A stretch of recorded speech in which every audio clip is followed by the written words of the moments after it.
Salut les bricoleurs, bienvenue dans cette nouvelle vidéo. Je suis trop content parce que cette semaine, on va envoyer du lourd dans les deux sens du terme. On va lancer la fabrication de la passerelle. Je l'attendais vraiment avec impatience.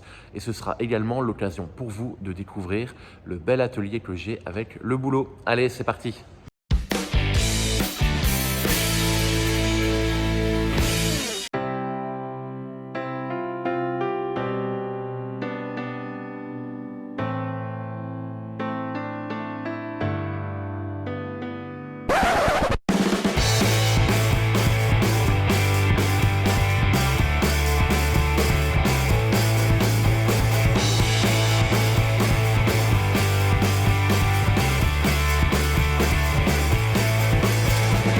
Voilà tout l'acier, donc je l'ai reçu hier. La poutrelle en 120, comme selon la conception. On va passer au débit pour tout découper et ensuite on fera l'assemblage.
On va faire un peu de place.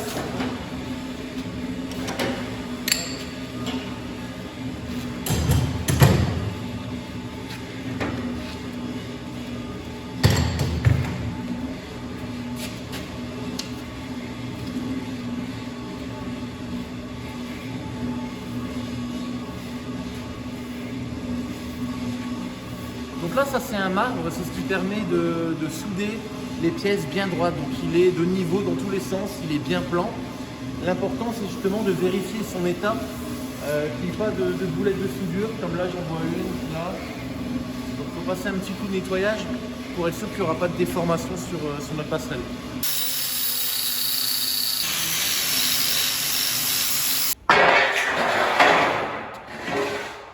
Et de 1. Là, on va pouvoir commencer le premier assemblage. Donc l'avantage de cette table, c'est que regardez, ici, on a un quadrillage qui est fait. Donc on peut se baser sur le quadrillage pour pouvoir faire des placements d'angle. Par exemple, là, si je veux un angle droit, bon, il n'est pas long, mais je peux me baser sur le quadrillage. Et ensuite, je viens, hop, avec un étau comme ça, serrer les pièces, et quand je soude, il n'y a rien qui va bouger. Et je suis sûr de mon éclairage. Maintenant, ce qu'on fait en plus, c'est que je prends une équerre, et on peut en plus mettre l'équerre pour contrôler notre éclairage. On prend deux pinces, on bloque les deux pièces. Et ensuite ici, le petit chanfrein que j'ai fait ici, le petit biseau. Il est important, on voit bien, là ça creuse, du coup, je vais pouvoir remplir ici de soudure. Et au moins la soudure, elle va bien pénétrer dans l'acier. Allez, c'est parti. Là, j'ai tout réglé et venez voir. On voit que ma scie là-bas, elle coupe pas pile poil à 45 degrés. Donc j'ai un petit écart ici. Donc heureusement que je mets mon équerre pour contrôler. Je ne le mets pas bout à bout, mais de toute façon ici tout sera soudé, donc c'est pas grave. Mais au moins le fait de remettre l'équerre, les pièces elles sont en place sur le marbre, on met l'équerre, on les bloque. Là je suis sûr qu'elles sont à 90 degrés. Donc on va pouvoir souder et remplir tous ces espaces.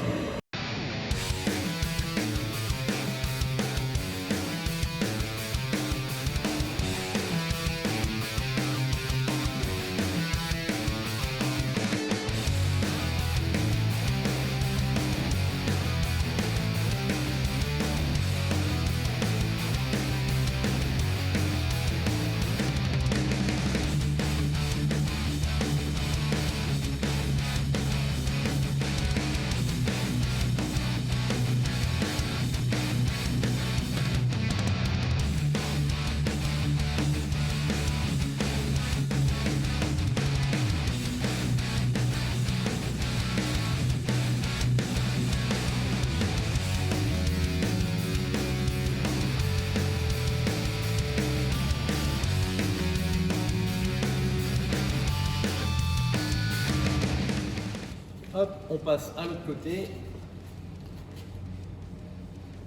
Le fait de faire des biseaux, ça me permet de remplir de soudure, comme on voit ici. Et une fois que c'est soudé, donc là j'ai grossièrement, j'ai bien rempli. Et ensuite avec un disque à lamelles, on vient meuler la soudure qu'on vient de faire. C'est pas grave, on n'est pas en train de tout enlever parce que comme c'était bien en biseau, la soudure elle est au cœur du métal.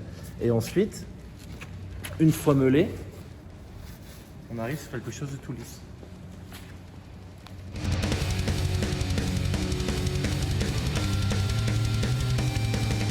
Maintenant que tout est débité, on va tracer, pointer et percer les profilés aux endroits qu'on a sortis sur le plan pour pouvoir faire les assemblages.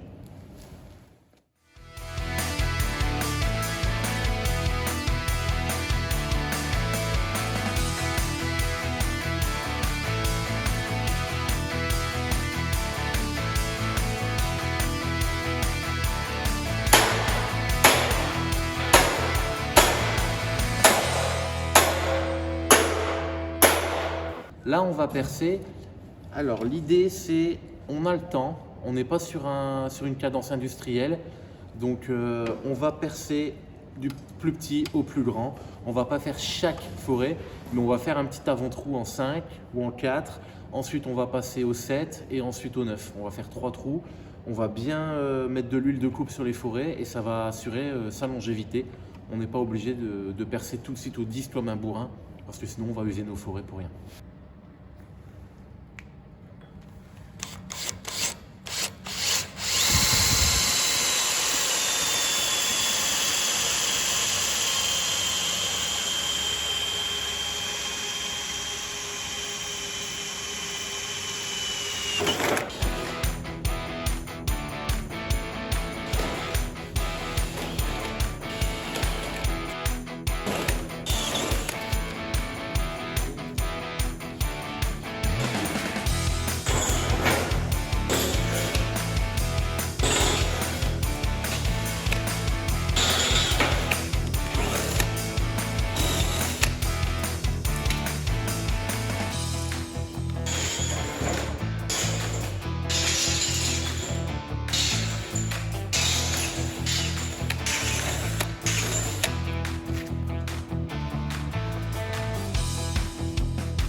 Et de 1, on passe au deuxième.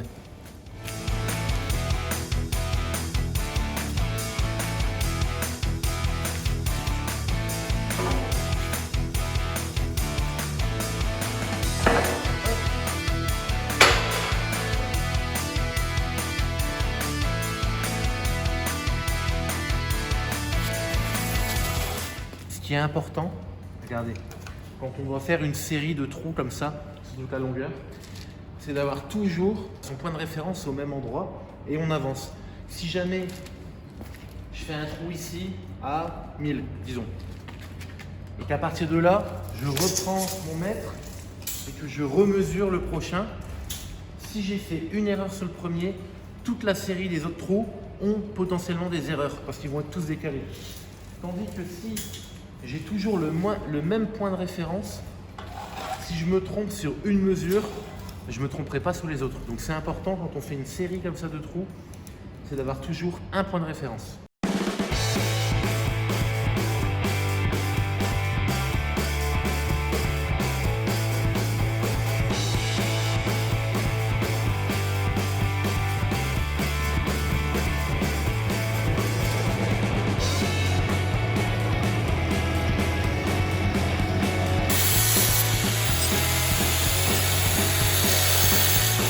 Là, on est en train de fabriquer les barres latérales.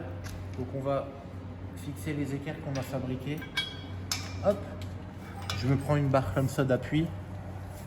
Je mets mes équerres. Lui dessus. Ici, il est sur le quadrillage. La barre qui vient ici, je l'aligne au quadrillage. Hop, comme ça. Et on vient mettre les deux équerres qu'on vient souder. Comme ça, on est sûr que c'est perpendiculaire. Et ensuite, cette barre-là, Elle va venir ici. Je l'ai juste pointé, il y en a une qui va venir là, la deuxième qui va venir ici. Et après on pourra faire la barre centrale qui viendra se fixer ici. On a pris du bois exotique comme je disais pendant la conception, ça va être du Kumaru. Donc une fois que toute la passerelle sera assemblée, on fera les barres de Kumaru et on essaiera de la stabiliser. Hop. Donc là on fait le montage à blanc. Là on a de la cornière inégale qu'on va souder ici pour la maintenir des aimants. Hop, on installe comme ça. L'avantage des aimants, c'est que ça permet de maintenir la pièce, de pouvoir la régler comme on veut, on peut la bouger. Et une fois que c'est bon, on ne touche plus et on peut venir pointer sans que ça bouge. Une fois que c'est pointé à la soudure, on enlève les aimants, ça tient. Les lames de plancher font 21 mm d'épaisseur. Moi, je voudrais que l'acier périphérique soit un poil au-dessus du bois, que le bois il s'intègre dedans. Donc, je vais me prendre 1 mm. Ce qui fait que cette cornière, on va la mettre à 22 mm du bord. Et le bois il sera juste en dessous. Donc là, on prend notre mètre, on se met à 22 mm. 22 mm. Précis, hein. Une fois qu'on est bon, on pointe.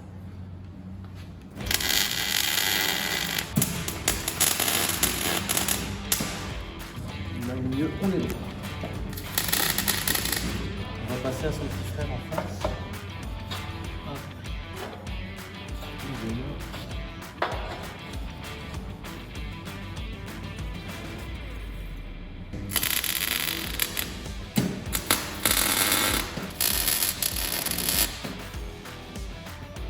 Voilà. C'est pas l'outil idéal, mais j'ai laissé ma scie à onglet à la maison. Donc on va découper le bois avec cette scie à onglet là. L'avantage c'est qu'on peut couper l'arrivée d'eau, donc ça va marcher quand même. Mais bon, c'est pas la machine parfaite pour découper du bois.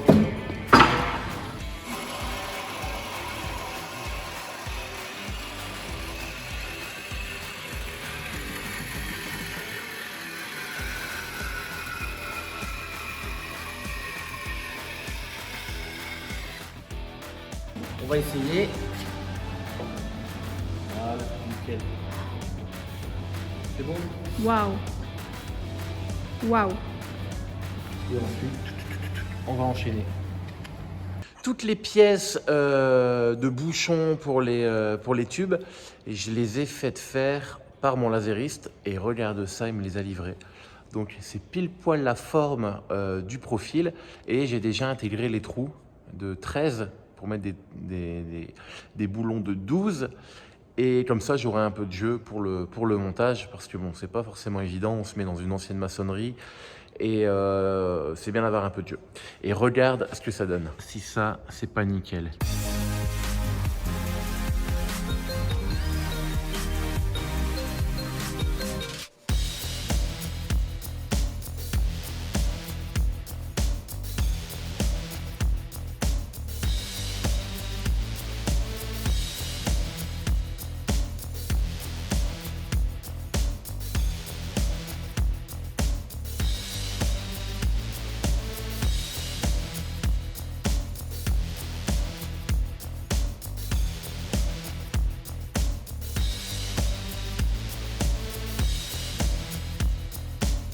Toutes les pièces individuelles ont été découpées, on va passer à l'assemblage final.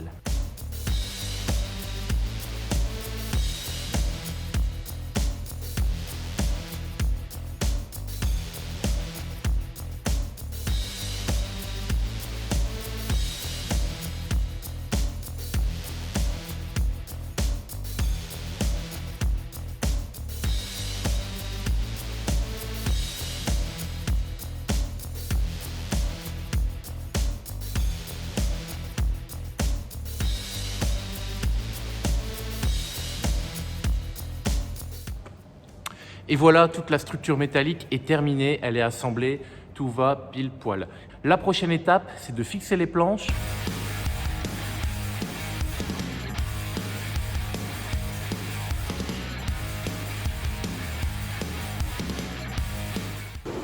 Donc là, regarde, ma cale, hop, j'ai mis une petite rondelle pour garder l'écartement. Elle vient en appui. Je vais percer ces deux-là. Donc là, on a le bon écart ici. Ici, c'est pareil. On a notre petite rondelle, notre cale, et je vais pouvoir faire les deux perçages. Donc j'ai modifié un peu les cales. J'ai ajouté un petit ergot là et là, ce qui va me permettre, quand la passerelle sera terminée, ici là, sur la barre centrale, je vais me faire un trait au cordex et je vais pouvoir venir le mettre et mettre mon ergot directement sur le trait et je vais pouvoir faire les deux fixations pour fixer sur le milieu des planches.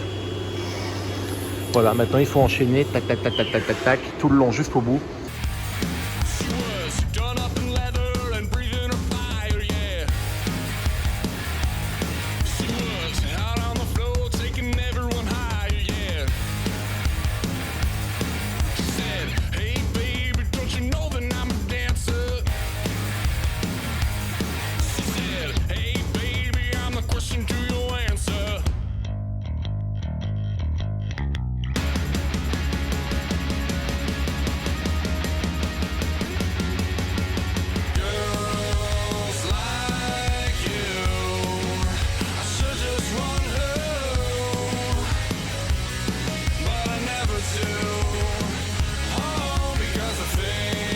Bon voilà, t'as compris le principe. Je vais continuer comme ça jusqu'au bout. Je vais pas le filmer, c'est rébarbatif. Par contre, j'ai pas encore reçu les vis finales. Pour l'instant, je mets des vis comme ça avec une tête bombée. À savoir que je vais mettre des vis coniques forcément pour que la tête rentre dans le bois.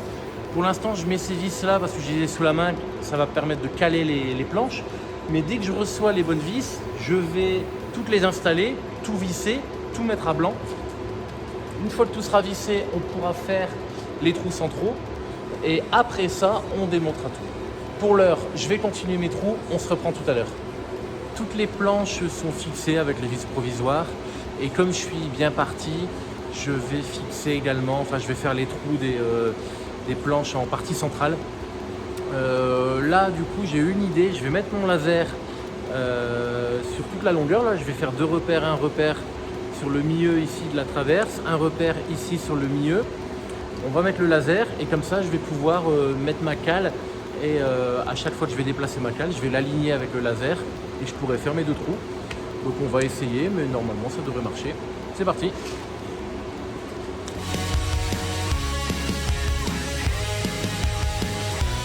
Je sais pas si ça se voit, si ça se voit à la caméra. Là je suis aligné pile poil. Maintenant du coup, hop, je prends ma cale avec mes petits repères qui sont ici, là, que j'ai fait, là et là. Et je vais faire en sorte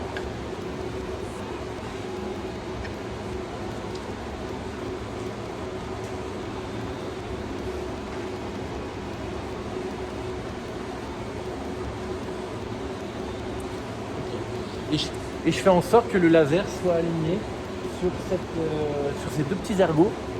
Et je perce mes trous et je suis sûr d'être au centre et on aura une belle ligne droite de vis quand on va regarder la passerelle. On y va!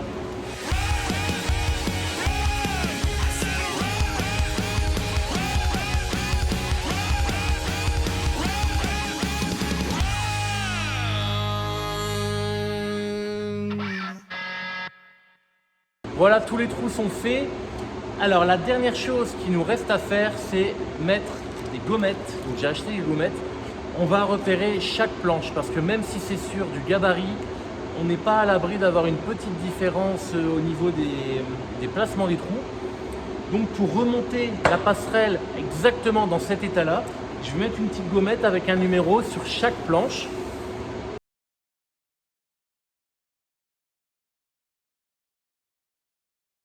Maintenant que tout est marqué, on va enfin pouvoir passer au démontage. Je vais le faire en off, je vais démonter chaque partie, je vais la contrôler, je vais regarder s'il ne faut pas un petit coup de meulage. Imaginons qu'il y a des petits points de soudure qui restent.